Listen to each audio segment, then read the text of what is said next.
one.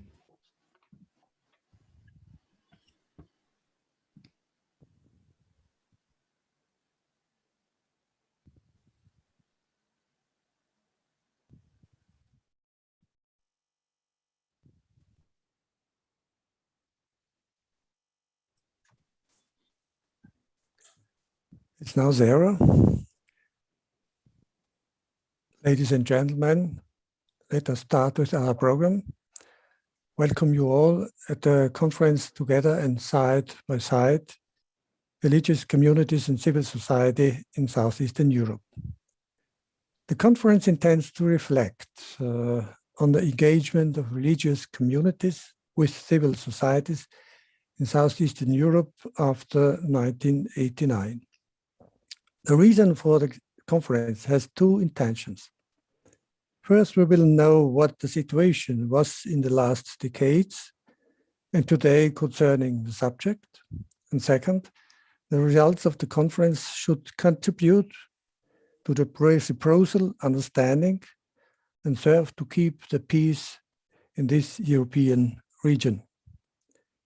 The conference organization consists of 3 partners: the Commission for Southeast European History of the Foundation Pro Oriente, which has a seat in Vienna, the Center for Southeast European Studies at the University of Graz, where I come from also personally, and the Institute for Culture and History of the Germans in Southeastern Europe, attached at the University of Munich. I thank all people responsible for this organization, which indeed was not simple. First, it was quite complicated to get the speakers. Then the pandemic did not allow to hold the conference in Graz as it was intended. Then we hoped for the conditions to get better and were waiting and waiting and waiting. And finally, we decided to hold the conference online. As you know, in the former version, the conference should have taken 2 days, but an online conference during 2 days is extremely annoying. Therefore, the organizers decided to divide it into 4 parts on different days and to concentrate the discussions on 2 hours per day.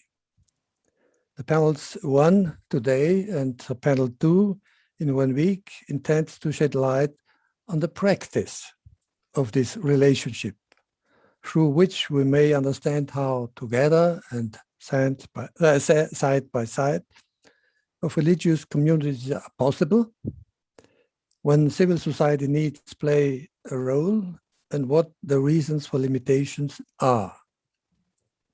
Building on these results, panel 3 is dedicated to the question which approach different religious communities have towards civil societies, and what explains the differences.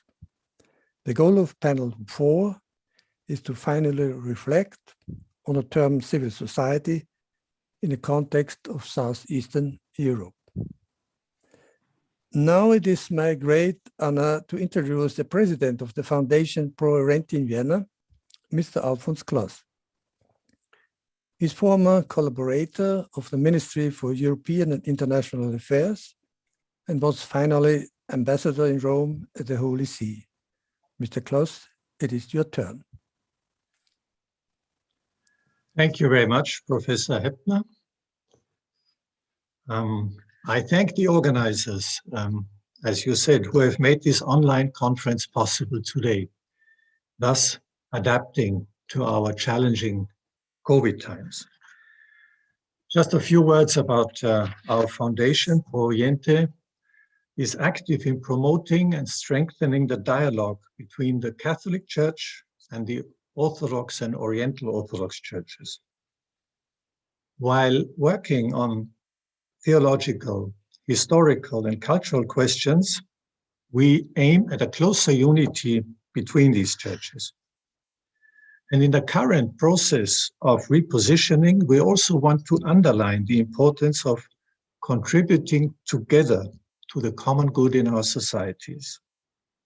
By building bridges and opening up spaces for dialogue, we work for reconciliation, and better understanding in areas of conflict in the context of religion.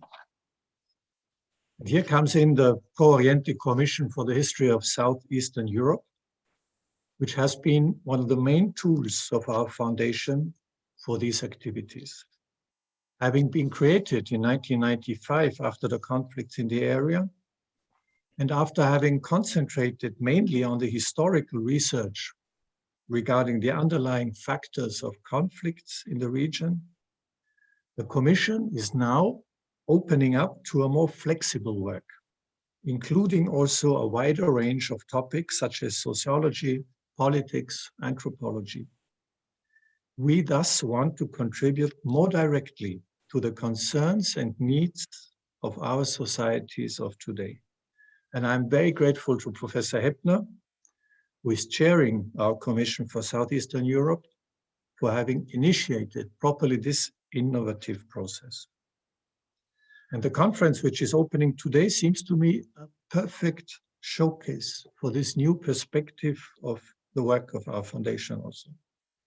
Discussing in an open forum the interdependence between religion and civil society in Southeastern Europe, the challenges, the burdens of history, the possible potential for fruitful interaction. I wish you all the best for your work and look forward to certainly very interesting discussions. Thank you. Thank you, Mr. President, for your introducing words. Now let me introduce the moderator of the first panel, Mrs. Angela Ilić. After collecting a lot of academic experiences in Hungary, Switzerland, Germany, and the United States, she works as collaborator of the Institute for Culture and History of the Germans in Southeastern Europe in Munich. Mrs. Ilić is specialized on subjects of religious, identity, and urban history with some focus on Serbia. I thank you for your engagement in favor of the conference and ask you now to start with panel 1.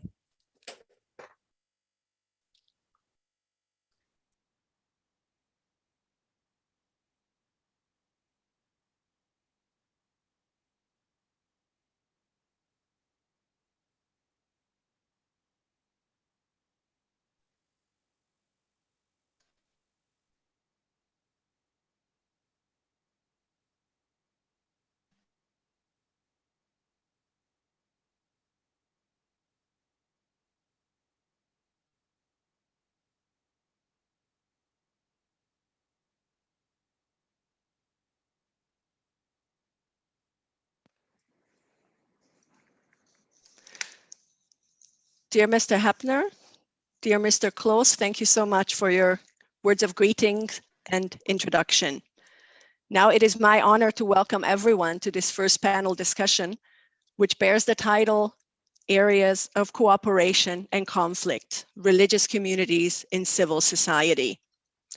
My conversation partners today are, in alphabetical order, Marijana Ajzenkol in Belgrade. She holds a degree in theoretical mathematics from the University of Belgrade and a master's degree in communication sciences. She was the initiator and one of the founders, and the only woman among religious dignitaries, of the Interreligious Center, an association of believers of the Abrahamic faiths, Christians, Muslims, and Jews, which was founded in the year 2000. Since 2012, she has been the president of the Club of the Admirers of Time, which continues in the tradition of the Interreligious Center. In 2014, she became country coordinator for Serbia and member of the board of directors of the Ecumenical Forum of European Christian Women. And since 2018, she has been co-president of the forum. She has edited several books, organized numerous interfaith conferences, and has contributed to various journals, including Orthodox and Muslim ones. She's a regular contributor to the Roman Catholic magazine, Blagovest, and also the author of the Interreligious Calendar, which has been published yearly since 2000. She lives and works in Zemun, in a part of Belgrade. I also welcome Professor Dr. Martin Hauser. He's joining us today from Fribourg in Switzerland. He's a former lecturer at the universities at Heidelberg and in Basel, and has also worked as a researcher at the Swiss National Science Foundation, or SNF. From 1999, he was chairholder of the UNESCO Chair on the Study of Intercultural and Interreligious Exchanges at the University of Bucharest, and from 2002, director of the Department of the UNESCO Chair. From 2001, he additionally held the position of coordinator of the International UNESCO Network of the Chairs on Interreligious Dialogue and Intercultural Understanding. He is now Professor Emeritus of the universities at Fribourg and Bucharest, and is also an expert at UNESCO. And last but not least, I also welcome the Reverend Dr. Mihai Iordache, who is an Orthodox priest at Olari Church in Bucharest. He completed his doctoral studies at the University of Basel and the University of Bucharest, earning the title Doctor of Theology in 2011. He is a researcher at the Commission for the History of Southeastern Europe at Oriente, and has been visiting professor in Christian ethics at the Institute of Ecumenical Studies at the Catholic University in Lviv in Ukraine, and also at the UNESCO Department for Intercultural and Interreligious Exchanges at the University of Bucharest. Between 2007 and 2008, he was secretary to Patriarch Daniel of the Romanian Orthodox Church, and prior to that, to Daniel's predecessor, Patriarch Theoctist. Mr. Iordache is a member of the Society of Christian Ethics and of many other international organizations focusing on ethics and on ecumenism. He has published several books, some including about Protestant ethics and also the work of Protestant theologians. So welcome to all three of you and also to our viewers. In today's discussion, we will be focusing on the developments, the challenges, and the successes in the civil society involvement of religious communities since 1989, with a special focus on issues surrounding interreligious and interconfessional cooperation, or the lack of. In 1989 and in the years following, religious communities emerged from decades of living under socialist rule and were trying to find their place after contending with hostile regimes that tried to exclude them completely from public life. The levels of disdain for religion in general and the intensity of the persecution of religious communities and their members differed from country to country and often went through different phases. The antagonistic attitude of governments in Central and Southeastern Europe was expressed in diverse ways, ranging from the demolition and confiscation of places of worship to discriminatory legislation, from outright persecution of believers and banning certain religious communities to tolerating them as long as they remained within the prescribed confines and did not overstep certain boundaries. In spite of such treatment, religious communities often found free spaces in society, Freiräume in German, in which they were able to operate. The year 1989 was significant for many countries in Central and Southeastern Europe. At the end of that year, the Romanian Revolution broke out, and pictures from the countless underfunded orphanages, a legacy of Ceausescu's anti-abortion policies, shocked viewers around the world and led to aid pouring in also from and through religious communities and religiously affiliated organizations. My first ever trips to Romania from my native Hungary were actually connected to bringing aid to some of these orphanages, toys for children, warm winter clothes, and also helping in practical ways through doing volunteer work. A similar influx, and in this case, with many more religious communities and religiously affiliated NGOs involved, could also be observed when Albania, famously the world's first officially atheistic state, opened its borders in 1990 after decades of complete international isolation. In the Socialist Federal Republic of Yugoslavia, the disintegration of the country was accompanied by a series of bloody wars, the first wars on the continent since the end of World War II. Also here, in the now independent former republics, religious communities from within and from the outside were active in responding to material needs and providing aid in various forms. The example of the Jewish Cultural, Educational, and Humanitarian Society, La Benevolencia, during the siege of Sarajevo is well known. It provided food and medical aid to thousands of people trapped in the city, irrespective of their ethnic or religious background, and organized secure transports for people to leave Sarajevo. There are many similar stories of active involvement by religious communities, especially in humanitarian and development aid during the 1990s. As we can see, beginning in 1989, religious communities were facing some very difficult decisions and situations. But at the same time, they also began experiencing freedoms in newly established democratic states. Mr. Hauser, you have been involved in Central and Southeastern Europe since 1968. So I would like to direct this first question at you. From your experience, what have been the central issues and context concerning the involvement of religious communities in civil society since 1989, and how have these changed?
I'm sorry, Mr. Hauser, but we missed what you just said. So we're hoping that you're able to fix this problem with the microphone.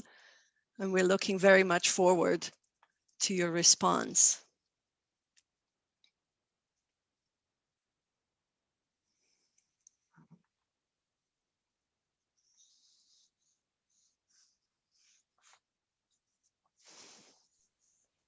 Now? Now it is working. Okay.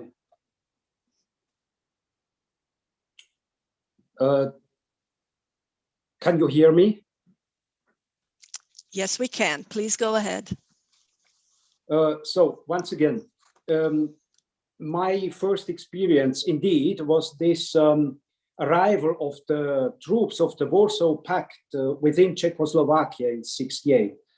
And that brought me to the fundamental question, how is it possible, or how was it possible for the Christians or for other religious communities to live in that area and in that frame of situations, and how was it possible to go further with the existence of these communities in such situations? That was the fundamental point of departure. And furthermore, I had also the experience to visit the Eastern European countries several times in the period of the Cold War, firstly, and secondly, I lived a longer period in Romania also in that period. And of course, every time I was in touch with religious or mostly Christian communities in those countries. So in your observation, what were some of the most important issues in those early years following 1989?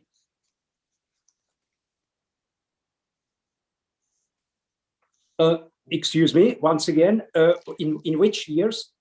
In the years immediately following 1989 and the changes or transitions in many of those countries.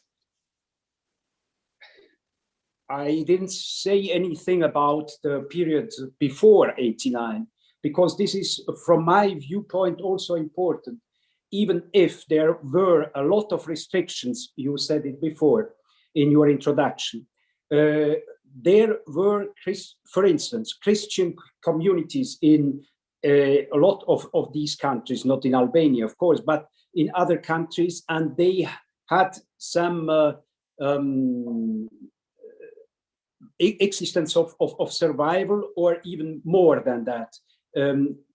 For instance, what we experienced in Romania was very interesting, because we were involved in a living church, even if there were a lot of restrictions. That was the period before. And after the Cold War, there were other situations, not really all the time better ones, because of the lot of new possibilities which began to exist, and which brought some kind of disorientation for the various communities, even for the, let us say, thinking about Romania, for instance, they brought some kind of disorientation and a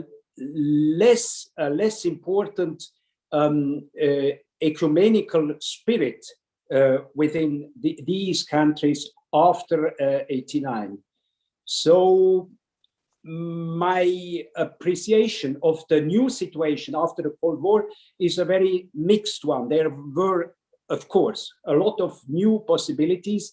If they were brought to success, or if they were used in the best way, that's really another question. Mm-hmm. Thank you very much. I think you touched upon a very important point that we will keep coming back to throughout this discussion. It's there is not only one side to the story, but very, very many different sides. And I would like to hear a little bit from Mr. Iordache, some of his side. You were, of course, very young when the changes in Romania took place. But how did you experience the years following that, especially concerning the role of religious communities in public life and in civil society? What were some of the burning issues and questions at the moment? First of all, when in '89, when the communism downfall, I was 12 years old, and I experienced somehow the quite different period that coming to end, and the new era of liberty and of freedom for the whole country, for the church, for the civil society. First of all, for the church, I am speaking from the point of view of the Romanian Orthodox Church.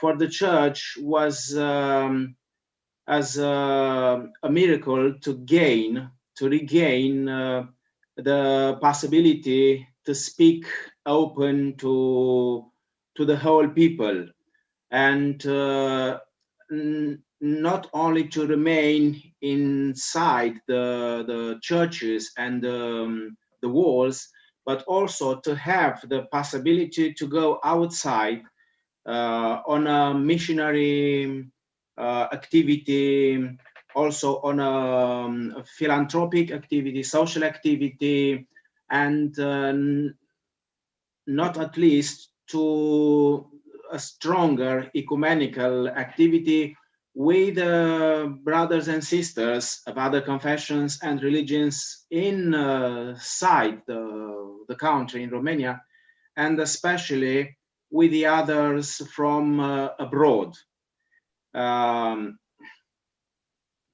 Before '89, it is very difficult to characterize in a few words. It is real that the Romanian Orthodox Church was still living.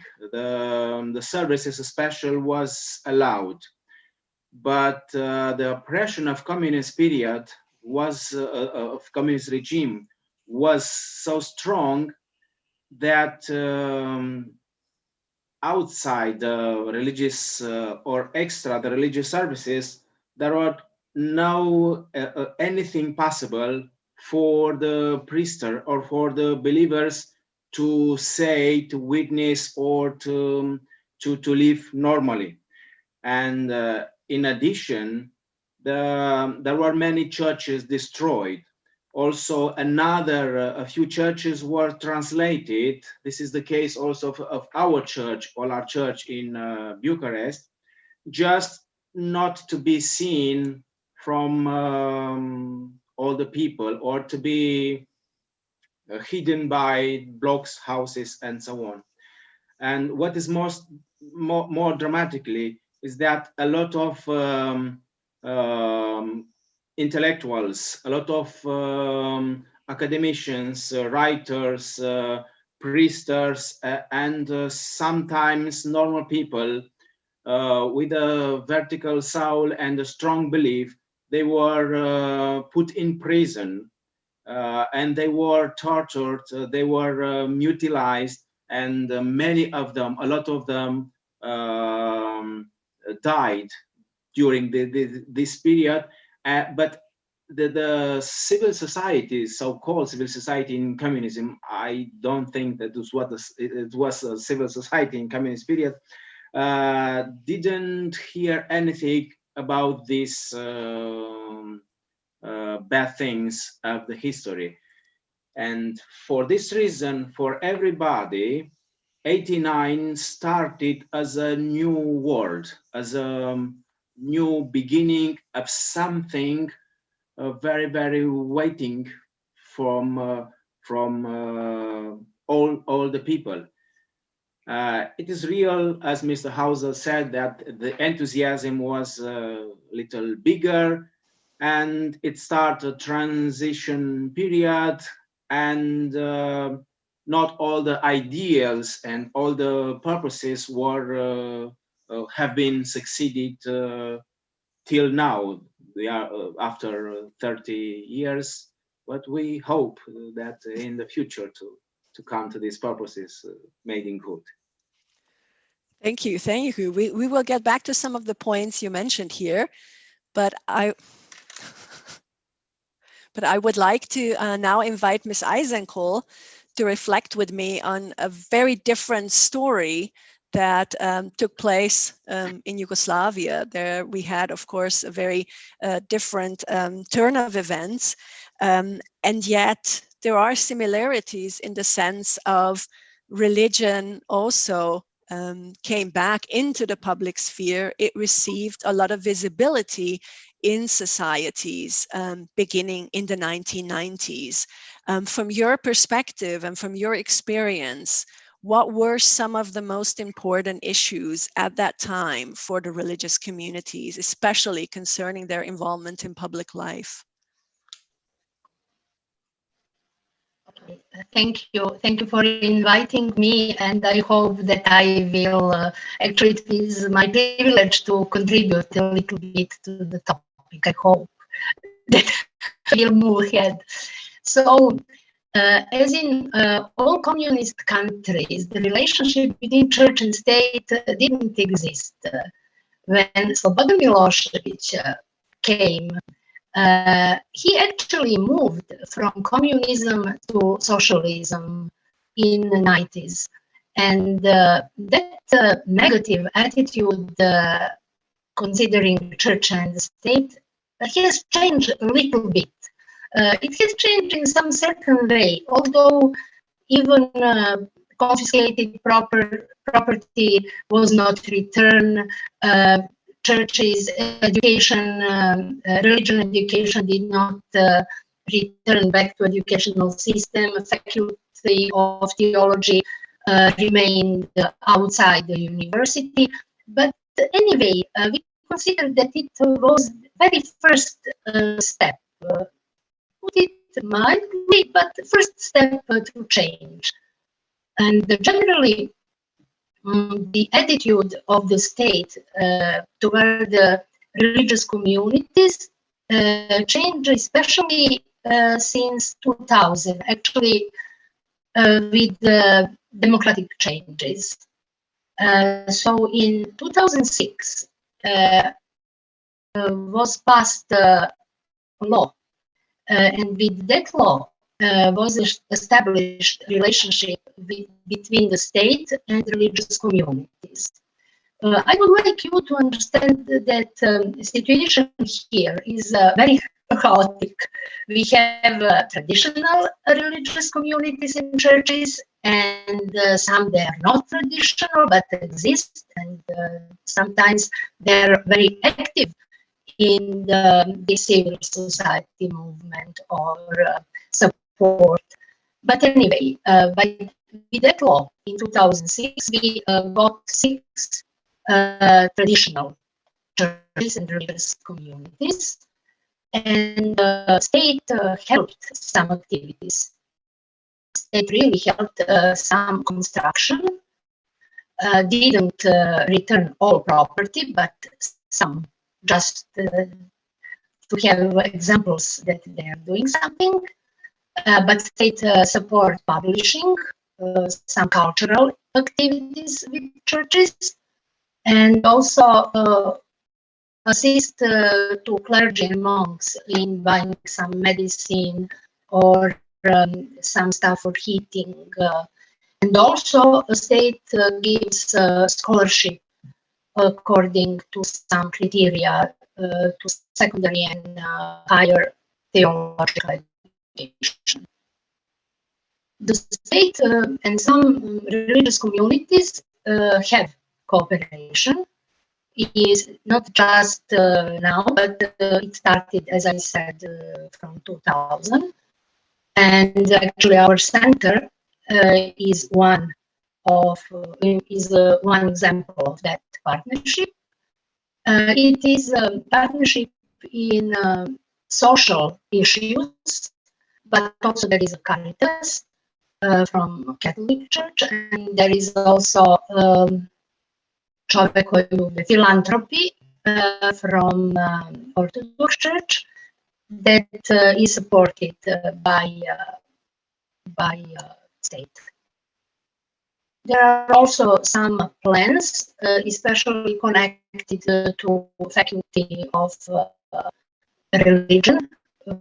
We plan actually to have new faculty for religious teachers, but this pandemic stopped that somehow. And yes, state supports publishing magazines, these religious magazines, to all communities. Mm-hmm. So thank you. That is in short. Thank you. So would you agree with me if we were to create, let's say, a loose periodization of what has happened since 1989 and the years following up until today, would it be fair to say that perhaps in the first few years, most of the religious communities in the region focused, first of all, primarily on themselves and trying to figure out what their role and what their place is in society, and secondly, also reacting to some of the most immediate physical needs? Marijana, I saw you nodding. Does that mean that you agree with that? Yes, I do agree. But I also think that is in a way normal, because they were suppressed under communism, and then they got chances to be visible in a way. But the problem, as I see it, is that people got confused, and we don't know what is going on, which church is, so there is still big fear. And it is not a conflict among the religious communities. No, we work a lot to gather actions to learn about each other, to support each other, especially during the war. There are a lot of good examples that people helped each other, but it is on grassroots level. The question is what churches are doing.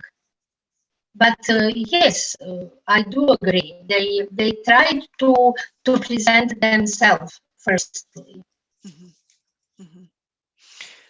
Mr. Hauser, how do you see that in your experience?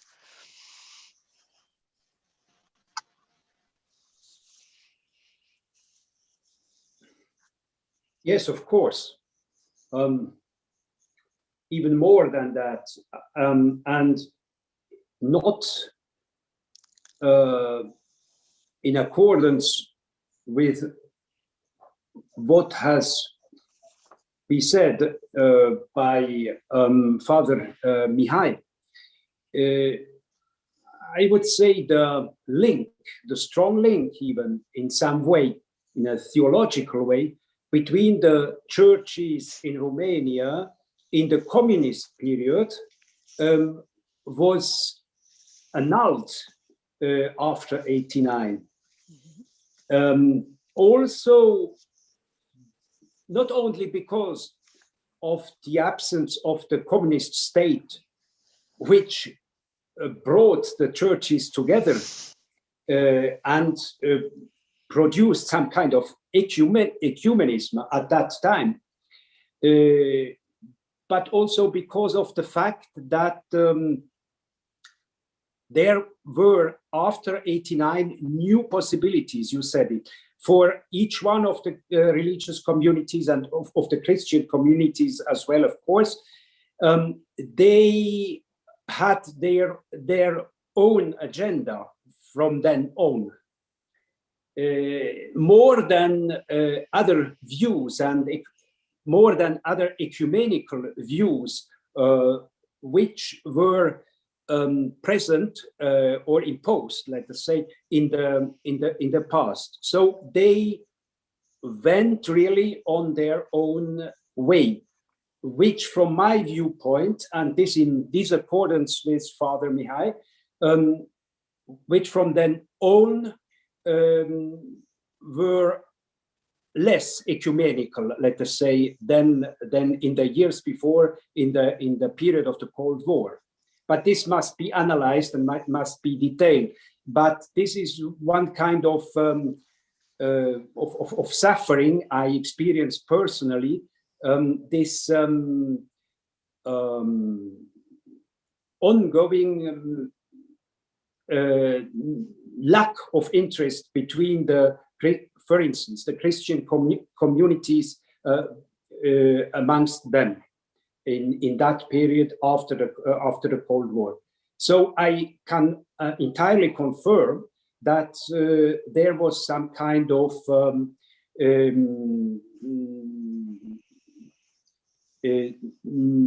non-communication with the others in these years after the fall of communism. Mm-hmm. Now, what do you think? In what way has legislation and in what way have governmental policies contributed to that? Because if we look across the region, we also see tendencies of first creating fairly liberal laws, which was, for example, the case in Hungary concerning the registration of religious communities, and then creating a very restrictive system with a hierarchy within it, in which, you know, the law basically stated all religious communities are equal, but some are more equal than others. So in that way, they created a hierarchy of religious communities. We see the same to some extent in Serbia. You touched upon that, Marijana, mentioning that there are certain recognized traditional communities and others that are not.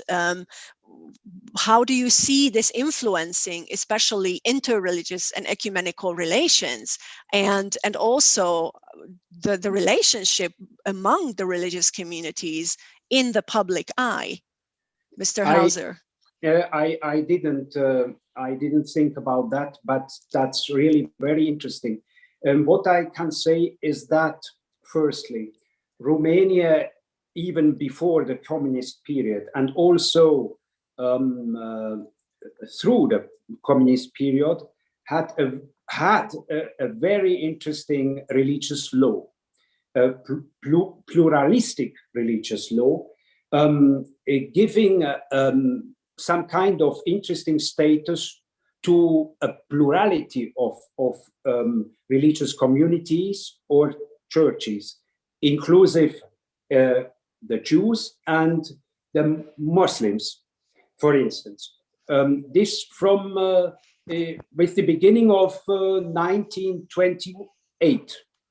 And this interesting pluralistic law, let us say, went through all the periods until 89. And then it became, as an answer to your question, it became even more pluralistic in this new period. And we could guess, we could think about this new situation, which was not so in favor of the traditional ecumenism, for instance, which was ongoing in Romania in the former communist period, because there began to exist a large plurality of religious communities, also from the viewpoint of the law, which was enlarged by this occasion. As an extreme example, I could mention that I have in my memory this very specific and special situation when the Jehovah's Witnesses asked also for their official recognition at the same level as the Romanian Orthodox Church, for instance, or the Protestant churches or other ones. And then this recognition was refused by the state authorities, by the Ministry for Culture and Religious Communities. It was refused, and then the Jehovah's Witnesses asked their recognition via the courts, and they succeeded. Really, they did succeed. So this is an ultimate proof that this religious law, which from the very beginning was really, let us say, generous in Romania, became even larger, but probably that's what I can guess now after your observation. That doesn't mean that this new law, even larger law, was in favor of the ecumenical, let us say, thinking and movement, but it gave really it gives a lot of possibilities to the religious communities until now. Mm-hmm. Thank you, Mr. Iordache. I wanted to hear your opinion on this as well, because you do represent the majority church in your country. And if we look around the entire Southeast European region, we see a very big religious diversity that characterizes almost every country in the region. This diversity is, of course, difficult to be managed. And we have seen also some of the different issues with it concerning legislation. But my question to you is, how has this influenced interreligious and ecumenical relations? Yes, it is really. I agree with all of you that the legislation played a very important role for all the religious communities, and especially for the Romanian Orthodox Church, the majority church. She has 87% of Romanian population. And after the downfall of communism, it starts the discussions about concluded law of cults, but only in 15 years it comes in 2006, law of cults in Romania, which actually agreed all the habitats and all the mutual relationships between the churches, between the religious communities, and especially the very good relationships of the believers on a normal level. From the beginning, our Orthodox Church has a very large openness for the others, for Catholics, Protestants, and the other religions, and she treated them with the same love as its own believers. And it was not so hard for the Romanian Orthodox Church to establish good relationships with the others, also by the laws, through the laws. And actually, she agreed that the others small churches or small religious communities to receive the same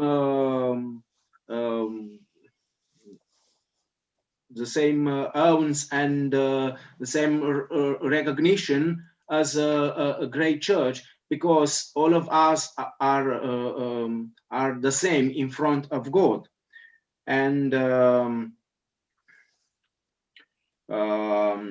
I think step by step the church tried to do all the best, keeping a balance, also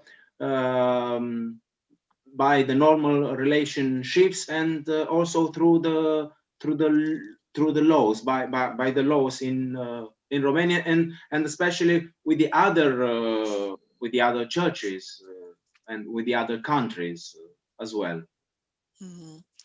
Thank you. Well, navigating all of these relationships has not been easy for anyone involved. But I would like to get us to really our core topic for today and reflect together on our experiences of where a together of the religious communities and where a side by side of religious communities is possible and where not, especially in the public arena. But even before we consider working together across the boundaries of different religious traditions, we should acknowledge that even cooperation within religious boundaries, but encompassing various confessional groups, as in some cases in ecumenical cooperation among Christian churches, has had its challenges across the region. And I think these reflections are particularly relevant today, as on this day, when this is being recorded on the 22nd of April, 2021, churches across Europe are reflecting on 20 years since signing the Carta Ecumenica, guidelines for the growing cooperation among churches in Europe, in which they also tackle the work and involvement of churches in the public arena. And there has been, on the occasion of this, even a joint statement issued with the Council of European Bishops' Conferences and the Conference of European Churches. So this gives special relevance to our discussion today. And for this next question that I want to ask you, what are some examples of best practices in the field of interreligious and interconfessional cooperation, especially relating to civil society initiatives or issues? And I would like to pose this question first to Marijana Ajzenkol. What are some examples of best practices in your context?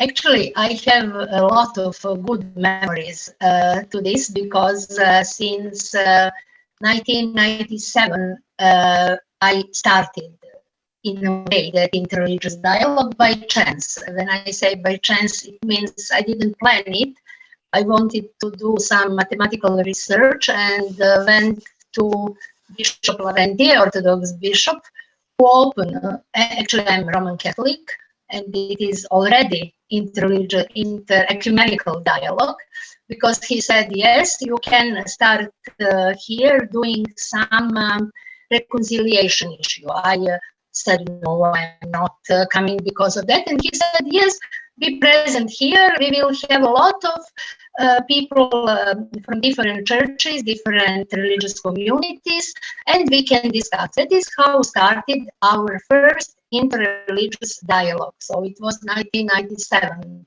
in Bishop Lavrenti's place in Šabac. It is central Serbia. So since then, we continue talking about, actually, we continue learning about each other. It was under the, how to say that, it was supported by churches, but it was grass level meeting. You have some problem with hearing, or you hear me? We can hear you. The connection is not ideal, but we can hear you. Okay. So when I say that we have a lot of nice examples, that means that when people get together, see to eyes, face to face to each other, then that is something different than if you all always talk about hierarchy, about laws, about. Then we have very good examples that, for example, Orthodox priest helped one imam in searching for his missing son in Bosnian war, or helping to find some medicine, or so I have really a lot of such examples that on that humanitarian level, on that simple level. And then from that step, we continue building step by step to be recognized in a society.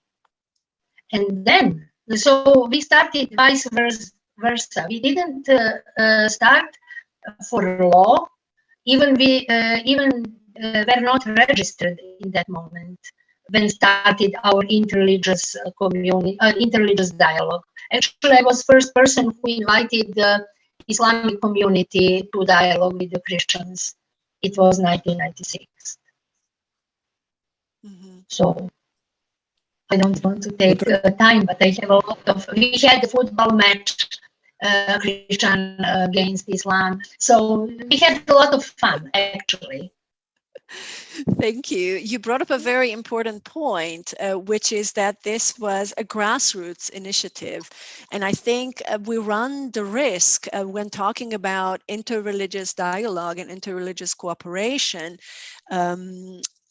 of often thinking only at the institutional level or at the level of religious leadership. The question, especially for me, who's also studying this region and analyzing things, is always how much do these symbolically often very important acts filter down to the actual believers? How much do they come down to the level of the people who may actually live next to or with each other day by day? And I think that's why it is something grassroots level. I think it's something that's that should be definitely more simply encouraged. Such initiatives exist, I'm sure, also in other places. Are there any examples, Mr. Iordache, that you can think of from your context of some good examples, maybe even at grassroots level, of interreligious cooperation around certain issues? Yes, of course. You don't have to, so you have to remind that I am a student of Mr. Professor Hauser, and I can give you a lot of examples, of good examples, concerning the relationships, the very good relationships between the Romanian Orthodox Church and the Orthodox people with different confessions and religions. So on high level, you know that our church has, or you don't know, our church has very good dialogues, not only relationships, but periodically dialogues, either bilateral dialogues with just one church, for example, Roman Catholic Church or Evangelical Lutheran Church in Germany, or with different, with many other churches. She's also, the church is part of the World Council of Churches conference, ecumenical European churches conferences, and coming down to the grassroots levels, a very good example, there are the scholarships in my mind for the students, the Orthodox students. They are sons and daughters of the normal people, and they have the opportunity to find out about different religion, confessions and religions in their homes. So abroad, in different countries and in different institutes, with 1 year, 2 year, or a couple of months of scholarships. And they are coming down, coming back in Romania in their universities after that, and they spread the experiences and also the thoughts through their colleagues and the places where they are living also. Somehow also the conferences and the multitude of conferences, there are a lot of conferences organized either in some ecumenical, new ecumenical institutes in Romania, or they're either outside in Europe or in the United States, or where priests, students, and sometimes important believers can take part. And a very good sign and example of a good relationship is the support which our churches in diaspora outside the Romania receive periodically and sometimes permanently from our brothers and sisters from the Roman Catholic Church, from Protestant churches, concerning the spaces, the churches, some logistic, some possibilities and opportunities to integrate our people in different countries, finding places, finding sometimes good jobs, finding schools and kindergartens for children, and creating bridges between souls and between confessions, between the believers of different religions, because all of them want to live in a good world and to make good things. I will stop here, not to monopolize this. Yes, but I would like to ask you right away, do you see this filtering down, then really making an impact within the Romanian Orthodox Church, the experiences of those who have left the country? Yes, of course, of course. Also, so we are almost 20 years after these first experiences of changes of students and the different persons.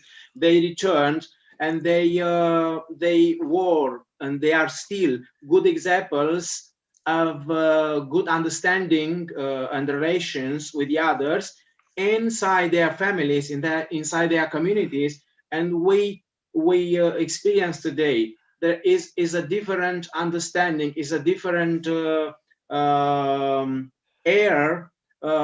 So this old, very traditional and conservatory atmosphere changed a little, and the normal people look with different eyes to the others, and this is a very good point. And so step by step the new generations are transformed little by little, and they understand that sometimes the differences, it's a very good part of the same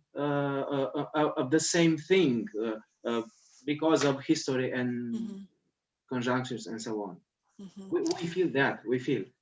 Yes, thank you. I think that that was a very good point of how increased mobility in its various forms is now also changing perceptions in society.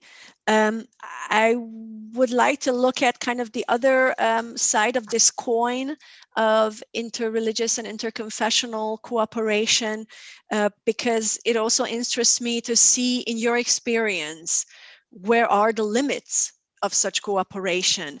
What are issues or situations where it simply does not work or has not worked in your experience, especially in relation to civil society initiatives? When has it been a problem to find consensus among religious communities to speak up for or against a particular cause in society, and what do you think the reasons are for that?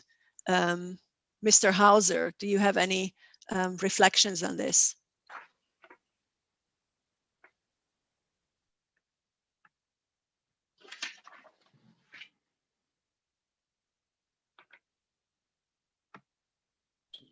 We cannot hear you just yet.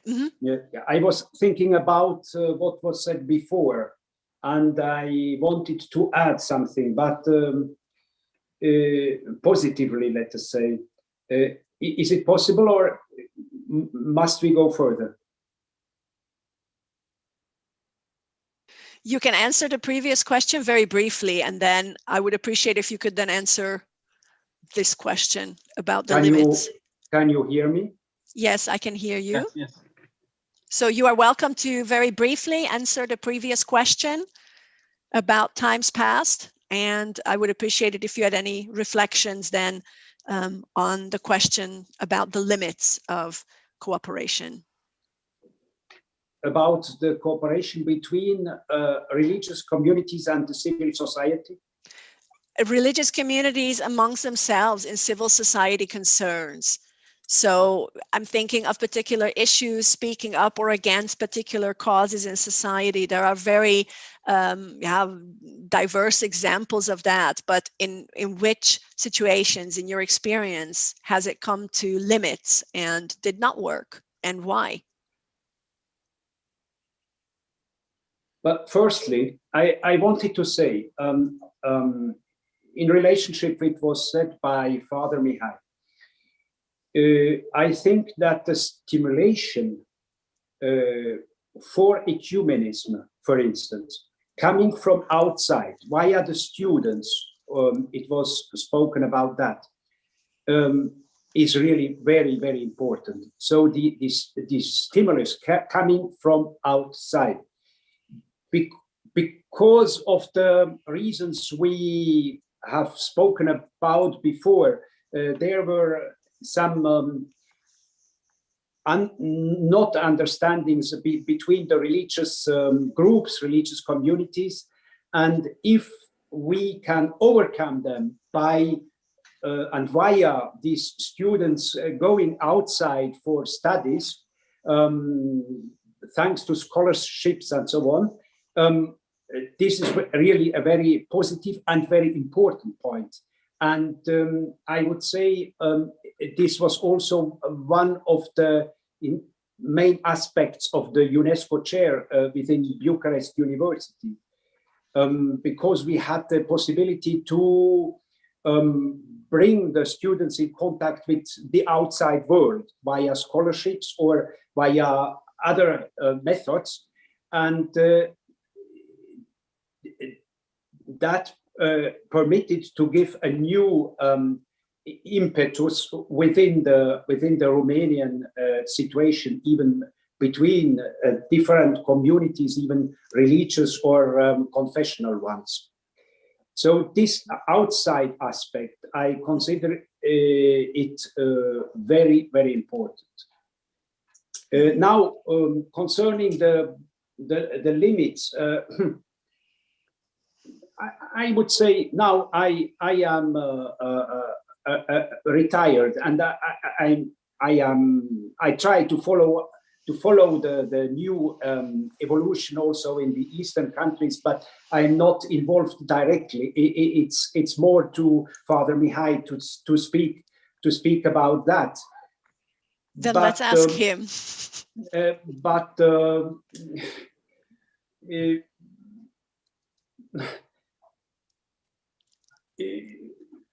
I do not know at what level we must take this question. At an academic level, I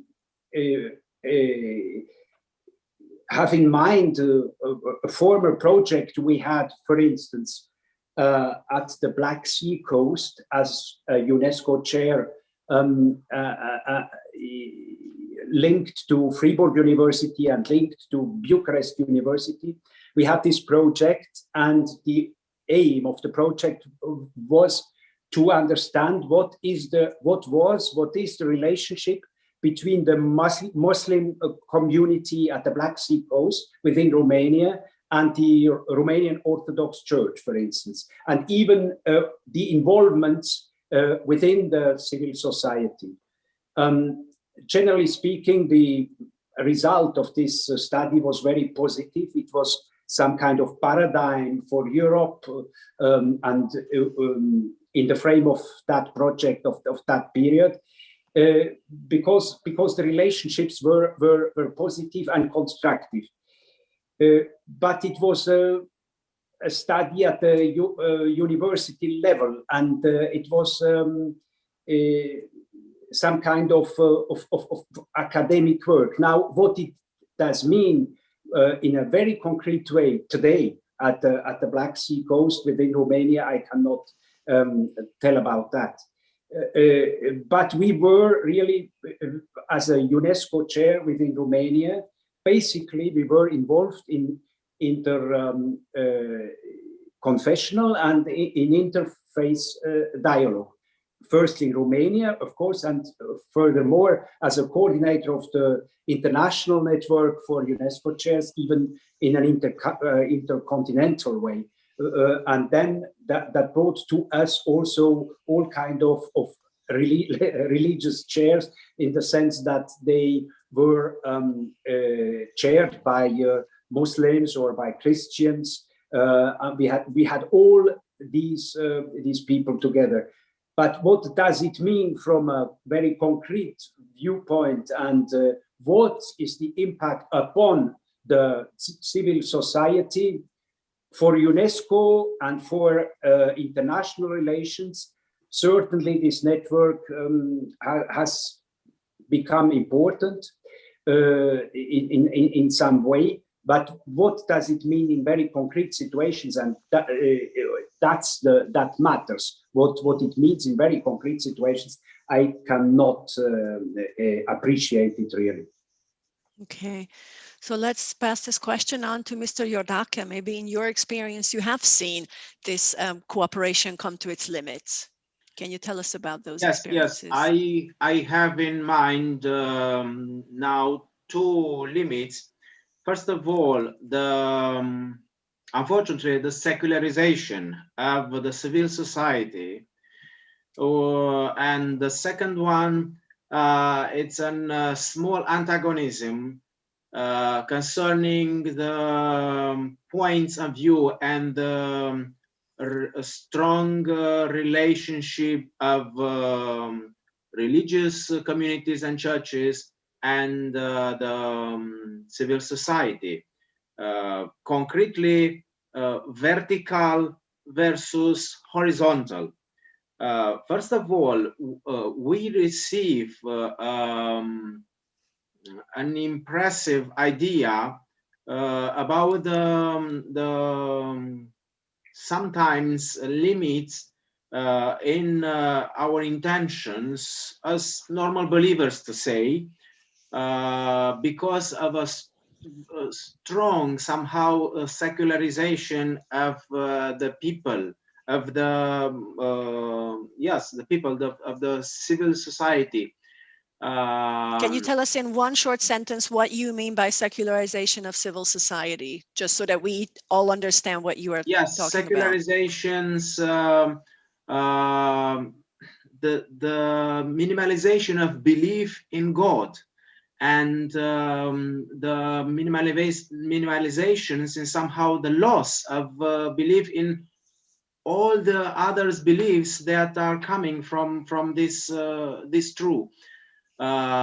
Civil society sometimes wants to use the help of religious communities and the churches only for their interests in different domains, medical, social, intellectual, universities, but not to see a little after that small help and implication of a church in society, that not ends just to a specific act, and also the reservation of some to say NGOs concerning the involvement of a church, just because she's a church, or a religious community, just because there are some doctrinal influences on the society, on the people, the target people, and so on. So I think this is one of the limits which we have to surpass somehow. So in my opinion, I think this pandemic will help to say a little, because all the people are somehow forced to think also to other truths, not only the truth of this experience and this existentialism in this life. Just concerning, just having some brief, storming brief in their minds. But we have to surpass this limit and to go further and to make a good resolution, a salvation of the a good end of the project and of the intentions of all the involvement of churches and religious communities in the civil society. And the second one is a difference between the perception. It's difficult to make people to understand the good intentions of a church or of a religious community, because the church has all the time, first of all, a vertical relation between God and people, and the society, our civil society, sees only the horizontal relationship between the people, not related to the third element. And this is I consider, and another peoples, I think the church consider that entirely as a limit. This will not stop the actions and the implications of the church and of the other religious communities. This is for sure, I'm sure. But it's difficult, and we have to unite our involvements. Mm-hmm. Mm-hmm. Thank you. Marijana, do you have an example for us for this question? Maybe. Actually, yes. In our mentality is that we consider limits to be moved somehow or to skip somehow. So whenever we got to some limit, we try to weigh how to overcome that. So once when you establish a safe place for people from different traditions and churches to meet and to be open and to be honest in that discussion and dialogue. I mean, honesty is very important in any dialogue. And then the only limit, from my experience, is free time and money. That is the only limit, because all other limits, talking about hierarchy, we can always find some people that know somebody that can help, that can have blessings from the bishop, from the priest, from whatever. We can lobby churches for get permission for whatever, but the basic limit is free time, which we don't have very much, and the money, of course. Thank you. A very good attitude in many ways. But I would like to move on to the next question, which I consider to be also very important, because in the entire Southeast European region, there is still acute need for critically dealing with the past. And most religious communities are mandated by their own tradition and by their own sacred scriptures to seek peace and also to contribute to reconciliation.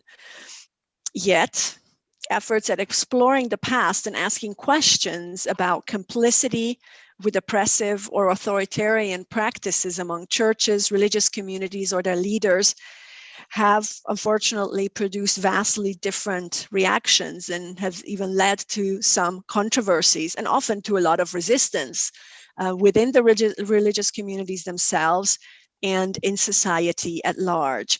We have experienced, on the one end, churches that have themselves established internal fact-finding commissions to see how their clergy and how their bishops may have been involved in collaborating with the secret services during the socialist regime, for example.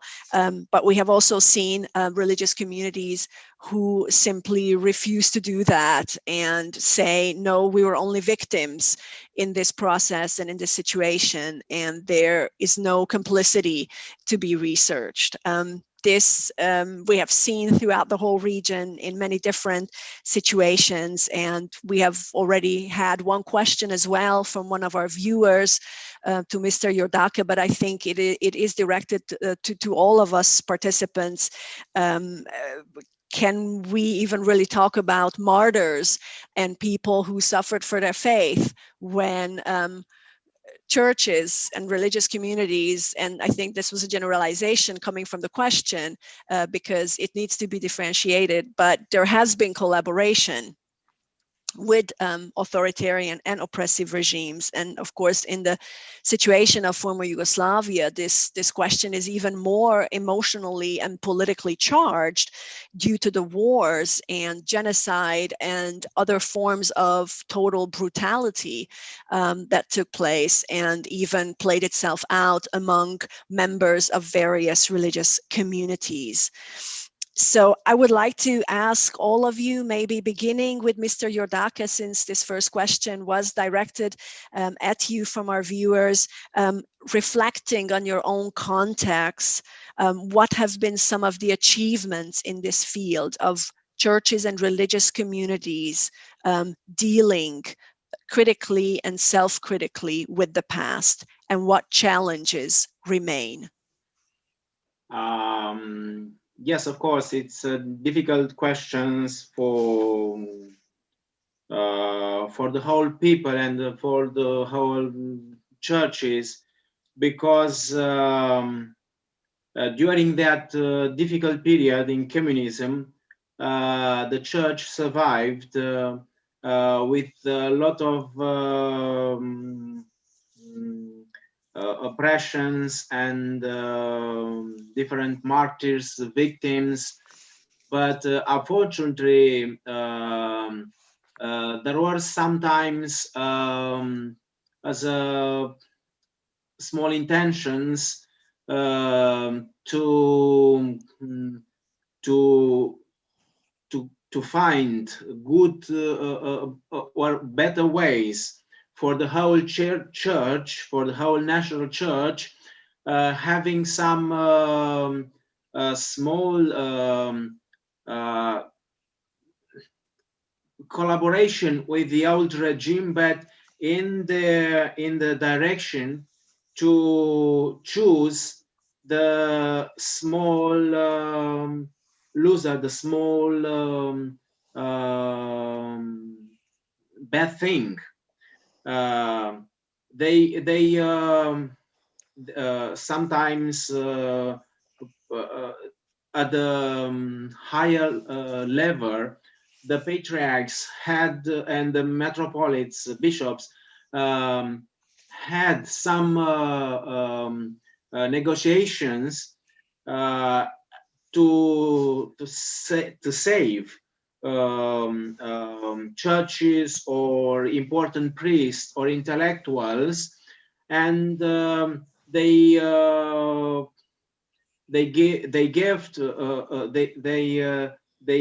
gave the old regime some as small opportunities to make some restrictions or to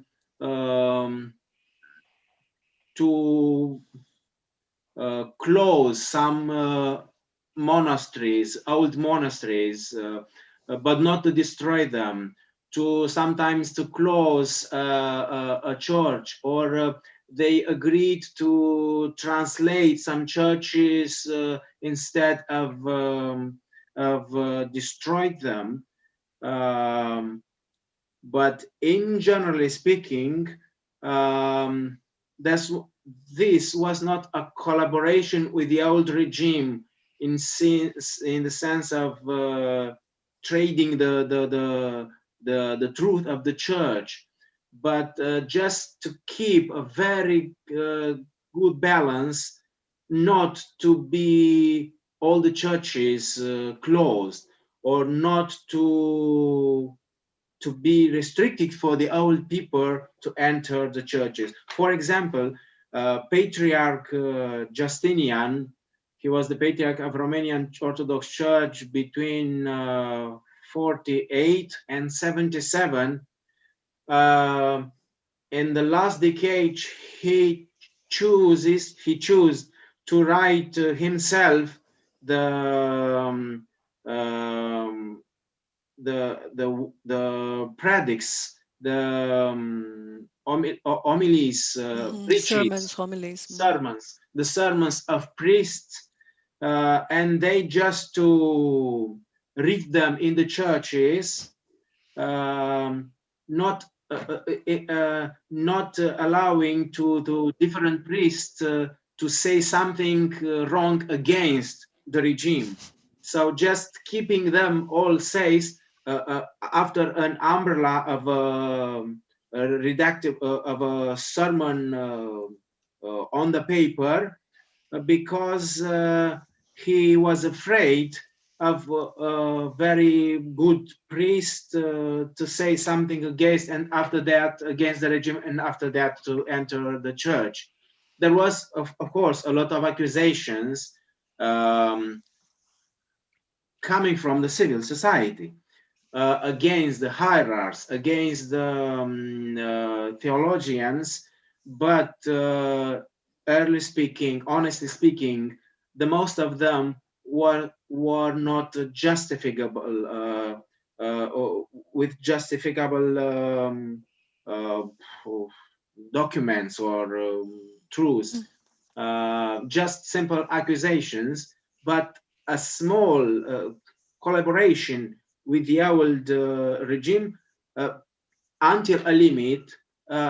It was, but in the inside a normal religious life and thinking, and also of the theology, if I was good understood.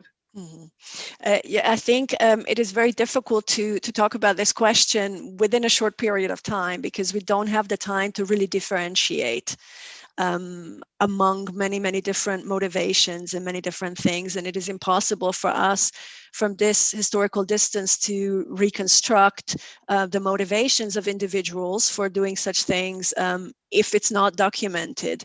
I can only say it is an issue in my own community in Hungary. We have found out that there were actually bishops reporting on their priests and against them, denouncing them in front of the government. So I think there were also those kinds of situations where it is very difficult, when not impossible, to justify the motivations of the individuals involved. But do you agree with me that also in Romania, this is still an issue that needs to be dealt with? Yes, of course. Yes, yes, of course. Because we all have to be honest with our history and with our past. But in the same time, it's very important to find out which was the reasons and what kind of collaborations were of some theologians, priests, hierarchs with the old regime. Yes, you're right. You're right. I think there's still a lot of work that needs to be done. And that is also the case in former Yugoslavia. Marijana, I turn to you now. I think this is, of course, again, a very large issue. There are still the remains of the war from the 1990s. There are still major sources of conflict and disagreement between the Roman Catholic Church and the Serbian Orthodox Church, between Muslims and Christians, and so on. There are a lot of these animosities still alive. What is your take on that? What kind of work has been done so far, and what is still needed in really critically reflecting on the past and evaluating it?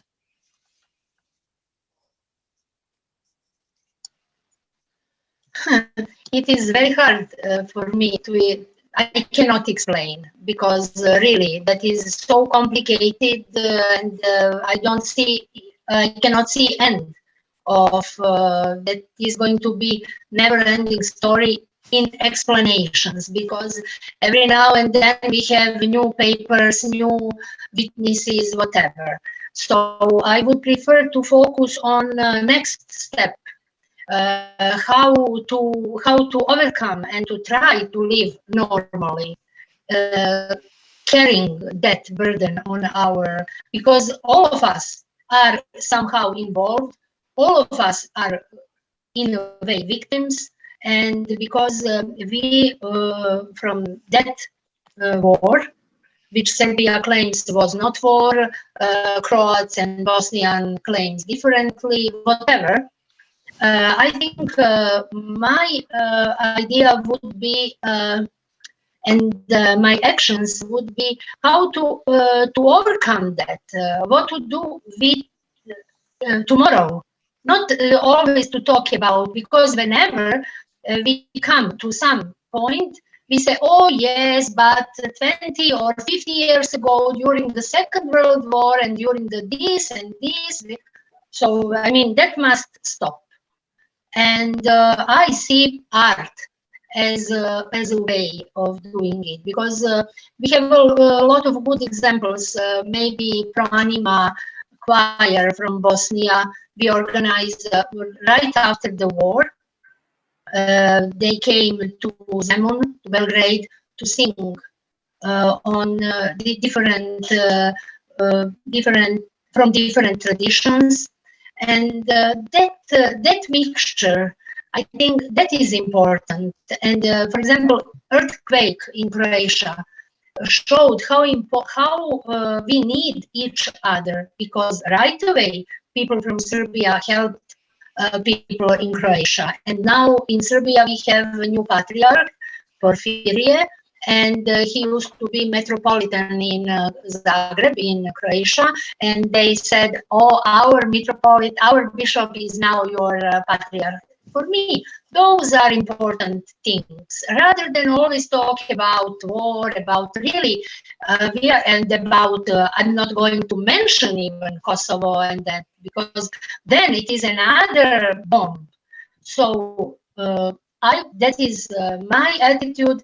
I'm always focusing on the next step, on the future, rather than what happened even yesterday, really, because we don't know.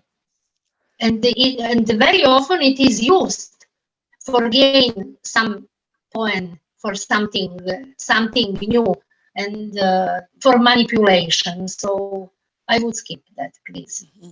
Yes, I understand the reasons for that, but I still consider that to be a very important task that stands in front of all religious communities in the region. There have been many initiatives. Pro Oriente itself has been involved in initiating certain projects. There has been a project called the Healing of Memories.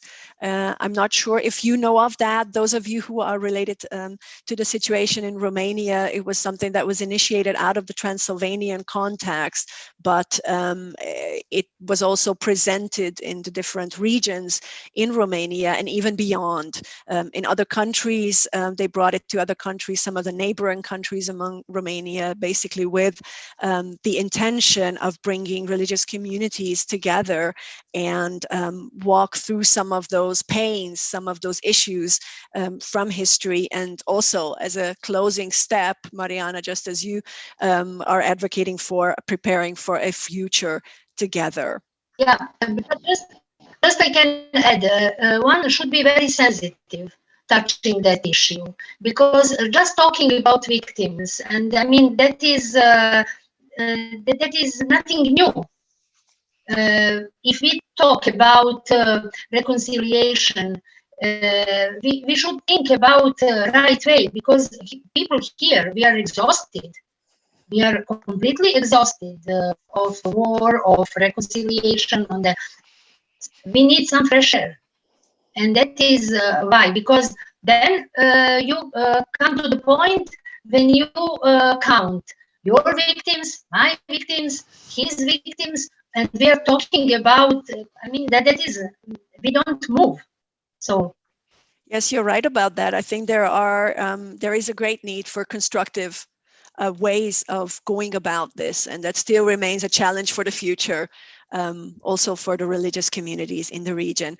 But let's move on to another question, one of our last questions, and I directed at you again, Marijana, because I want us to be talking a little bit about the role of women. And this is also related to dealing with the past. Some of the strongest voices in the region have been women's voices, calling to facing the past. I'm thinking of some of the female initiatives around Srebrenica and elsewhere in Bosnia and Herzegovina, who have been addressing various aspects and residuals of the war and also ways of remembrance. I'm thinking of the Women in Black organization, which is not related to any religious community in Serbia, that has been calling for a recognition of victims on all sides, on everybody's sides, and also admitting the wrongs on all sides. But especially in Serbia, there have also been some very strong female voices in NGOs that have been calling through various ways for dealing with the past and fighting against xenophobia, racism, nationalism, and intolerance. And at the same time, we also see, when we take a regional look, that the number of women's initiatives within religious communities is growing. And also a very large number of women in Southeastern Europe decide to study theology. This is a trend that we have been seeing in recent years. Now for you, Marijana, as a Roman Catholic living in a majority Orthodox society, where neither of those churches practice women's ordination or traditionally allow women to play significant roles within the ecclesiastical hierarchy, what do you think is the role, or what kind of roles can and should women play in such situations? The trick here is, of course, not being perceived as constantly antagonistic, but how can women play within the religious communities roles that will also reflect into society at large?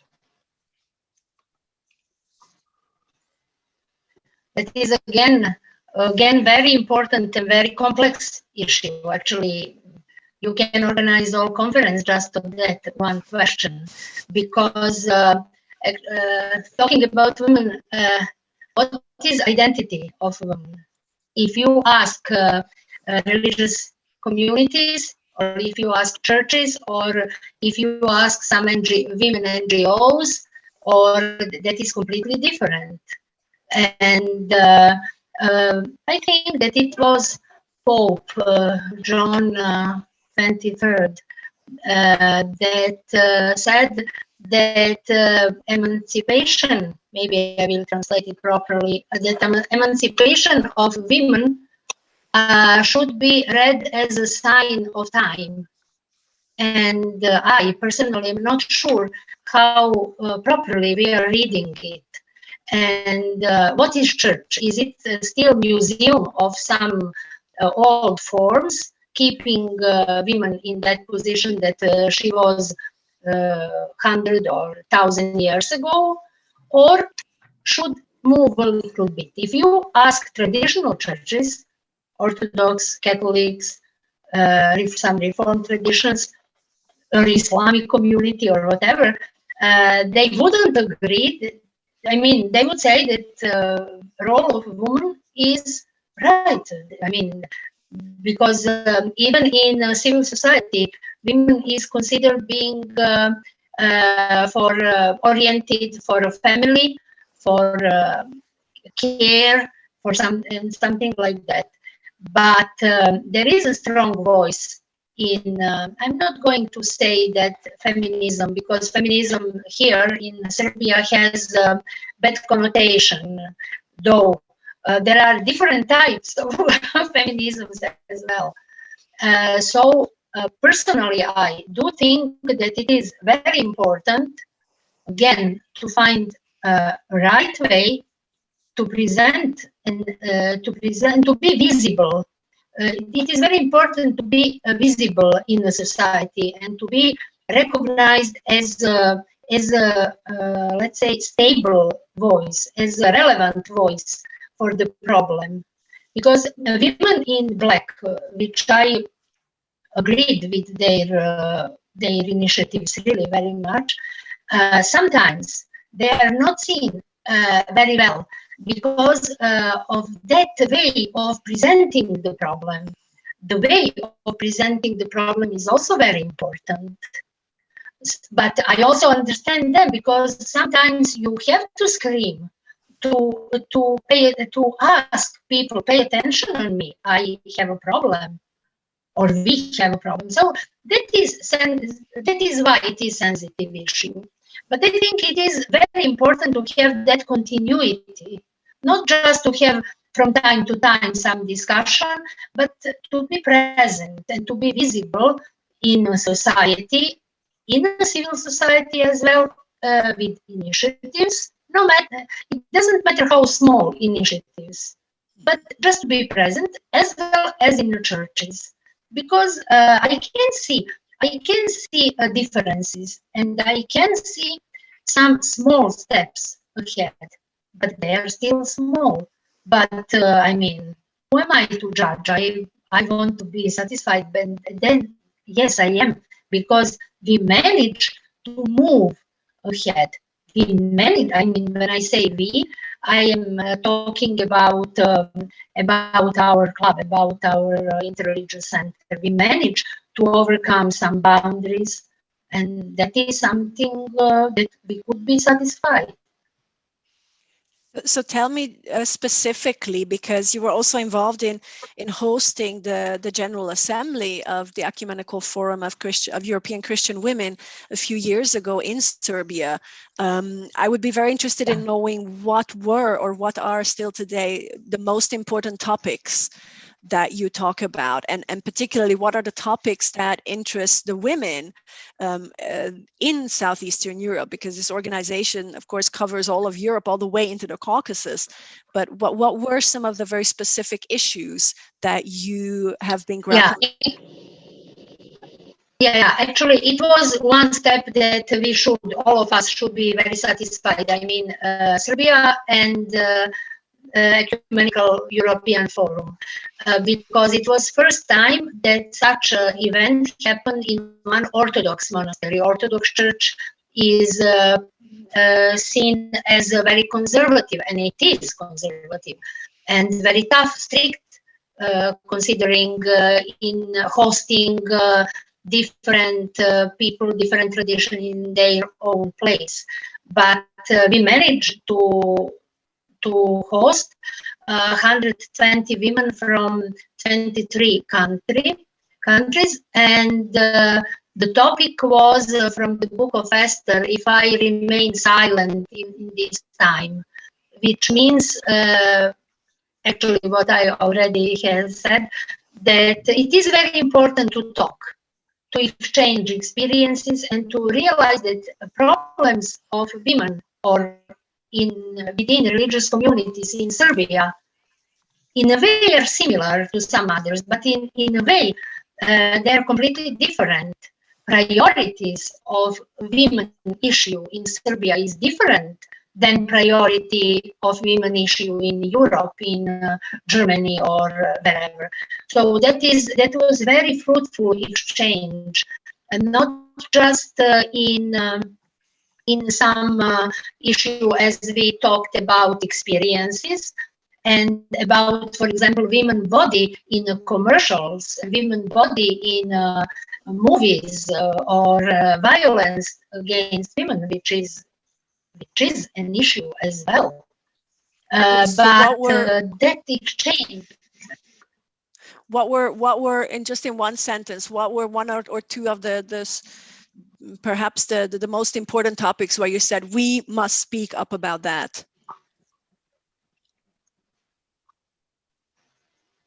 I didn't catch the point because the voice was.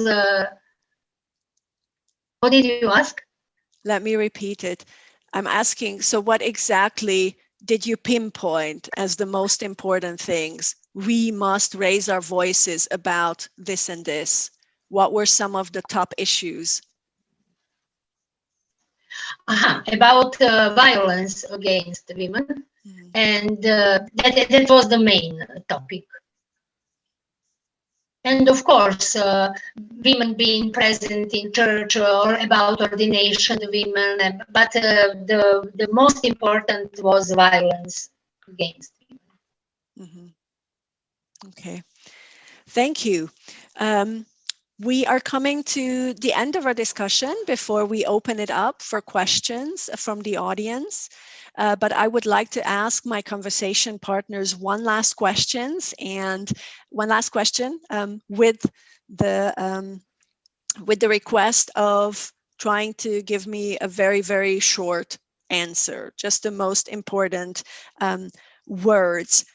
What are, for you, the most important issues at the moment and in the near future that churches must address in their societies in Southeastern Europe? Just one or two words. What are some of the most important issues. And don't want to give you ideas necessarily, but obviously we are in the second year of a global pandemic. We have been experiencing the migrants, refugee crisis, the Balkan route, all of those things are involved there. Other issues we have already touched upon, the massive exodus of people from these countries, primarily into Western Europe, et cetera, many challenges there. But what are the top challenges from your perspective? Mr. Iordache. Yes, I think the most important is that the church and all the religious communities to help day and night a very good education of the people, of the civil society, and at the same time a strengthening of faith, of love, of communion, and of cooperation between each others, between the people and the state, between the people and their own church and all the other churches and religious community, and also between the people and the other peoples as nations. Mm-hmm. Thank you. Mr. Hauser. Speaking about Southeastern Europe in a specific way, but it could also be spoken out for other regions within Europe. But in a specific way, concerning Southeastern Europe, I would say, from my viewpoint, and once again, the most important thing is that churches can go ahead together and are able to go ahead together. And there should be a profound understanding between the churches and their profound message they have to give to the world, to this very specific world of nowadays, and secularized world, what was said also by Father Mihai before. And for this goal, they must urgently be together, and they must deploy all possible and impossible ecumenical efforts to reach this goal of being together. Thank you. Marijana? Actually, I would like churches to help all of us to understand the words of Jesus of Nazareth and to help kingdom of God's love to be here and now.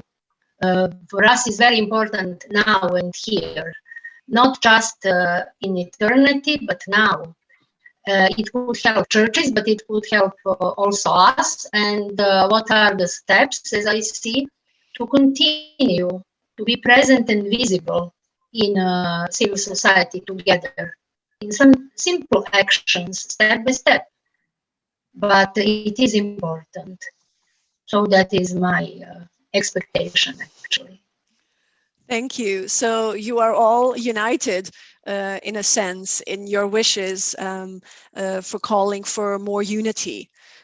We have seen in this conversation that churches and religious communities in the region have come through various phases and various challenges. There are still several challenges and issues that remain for us for the future. And all three of you have expressed a very strong call for further cooperation as an absolute prerequisite for being able to work and impact societies in the future. I thank you very much at this point, and I would like to open up the conversation to our viewers. You are welcome to send us short questions through the chat function. I cannot guarantee that we come to responding to all of them, but we will try our best. There is a question already for Mr. Iordache. You have mentioned that many churches have been destroyed in Romania. I think the question is, in the whole country, outside of Bucharest, how many churches have been destroyed in the whole country outside of Bucharest? And what kind of protest came from the Romanian metropolits or patriarchs against these destructions? What were the reactions? There were churches destroyed in Bucharest, and also in the country.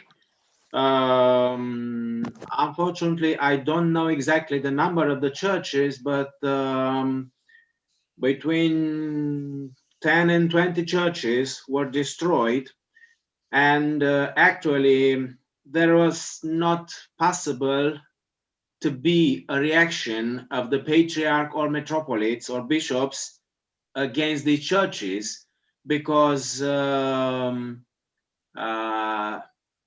it was actually impossible to do that. And next day, either the patriarch will be in prison or dismissed or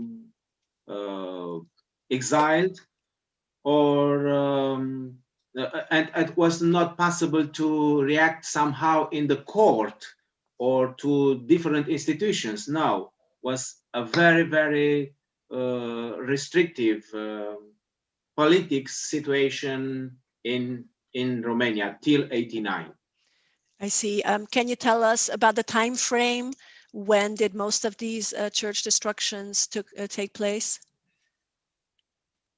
I don't understand the time. Yeah, the time frame. In which years did which year? these take place, or yes, was this yes. across a long period of time? After 80, between 80 and 89. Mm-hmm. After 80, 82, 83, 88, and 89 on the beginning of the...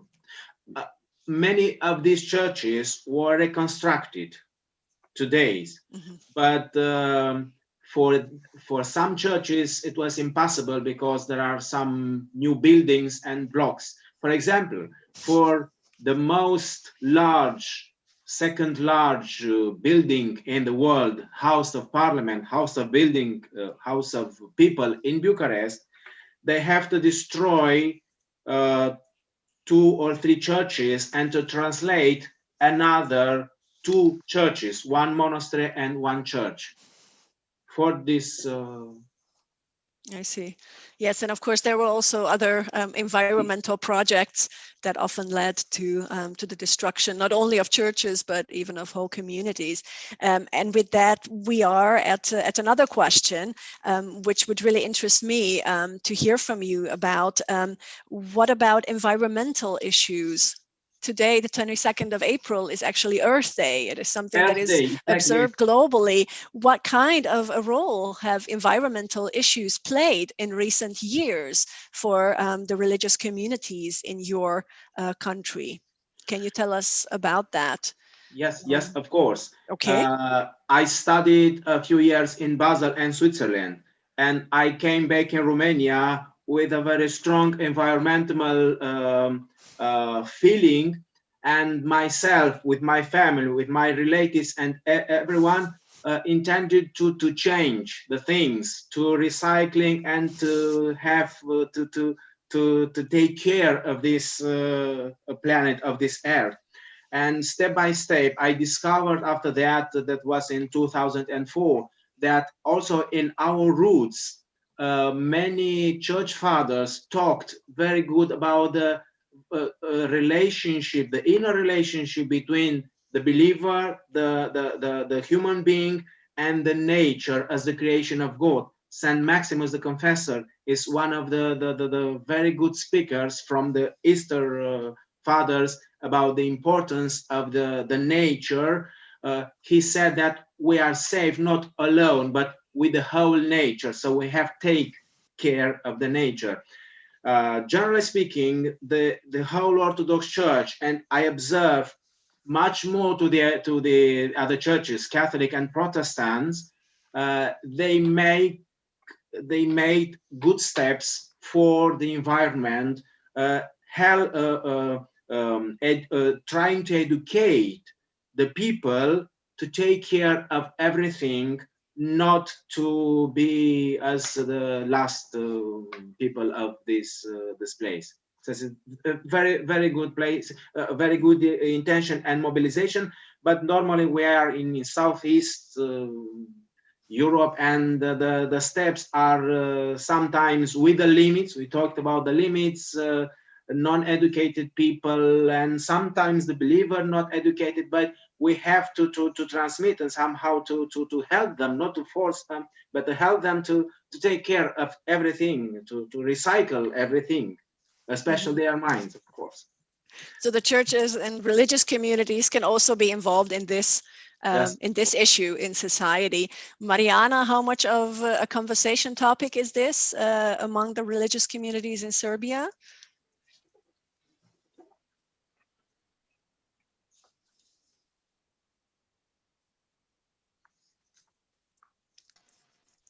Excuse me, I'm not sure that I understood completely, because really this Yes, this the question sound is was terrible for me. environmental issues. How much of a role do they play for the religious Oh. communities?